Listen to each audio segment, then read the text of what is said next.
Hello, Dan. Hey, Graham. Happy Friday. Happy Friday to you. What are you going to do this weekend? Work? You work all weekends? Does one ever stop working? We make you do that?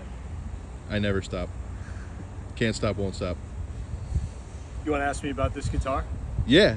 So my first guitar when I was 7 years old was a Flying V, and it looked like that big on me. Why does that one look so big on you? This is a large guitar, man. This is a Dunable Asteroid Baritone. Whew. It's a 27.5-inch scale, which I think is the perfect scale for a baritone guitar. You can get to your 28 or even your 30-inch scale, and it just feels like you're playing a cello.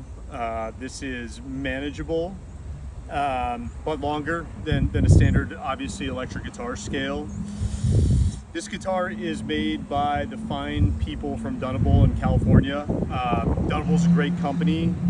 The owner is a gentleman named Sasha Dunable, who plays in a really good band called Intronaut that I've been a fan of for years. And they run that company like a bunch of seasoned musicians making guitars. What I mean by that is that they care about the right things and they build guitars the right way. And their instruments have been showing up in the hands of a bunch of bands I like for a bunch of years. And we have had a bunch of used Dunable guitars over the years that we were always really impressed by the build quality. So at NAMM last year, we decided to schedule a meeting with Dunable, take them on as a dealer, and we've been super impressed with the USA stuff. And they make an overseas line called the DEs, which are amazing guitars too. These guitars are fun to play. It's just you pick them up and you have a good time. They're modern guitars that sort of have a design aesthetic firmly with one foot in the vintage world and the kind of quirky vintage world. So they use cool colors like this olive green. This guitar obviously has the extended scale, so it sounds very good with high gain for heavier music, but they build in some appointments to balance that out nicely, like an ebony fretboard and a maple neck, which gives this guitar a good amount of snap and articulation, so your notes don't go away when you play with a lot of gain.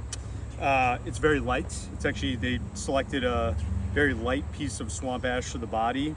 Contrary to popular belief, swamp ash is actually typically a pretty heavy wood. This guitar is not heavy. We have Dunable Direwolf pickups. They wind their own pickups, which is Alnico 5 magnet. It's a hot pickup, but it's not so obnoxious that everything is just over the top. It retains a little bit of PAF warmness, even though it's a hotter pickup. And then gold hardware, which works really well on the olive green finish. And they use these really cool sort of vintage looking witch hat knobs on this guitar and on a lot of their guitars, which sort of look like the knobs that would be on like a funky Japanese fuzz pedal from the 70s, which I really like. Yeah, these guitars are great. They're super fun to play. USA made quality. They're not cheap, but they're not over the top expensive. They're attainable for a lot of our buyers. And yeah, I think if you come down and play one of these guitars, you'll have a lot of fun. Awesome. Thanks. Yep, absolutely.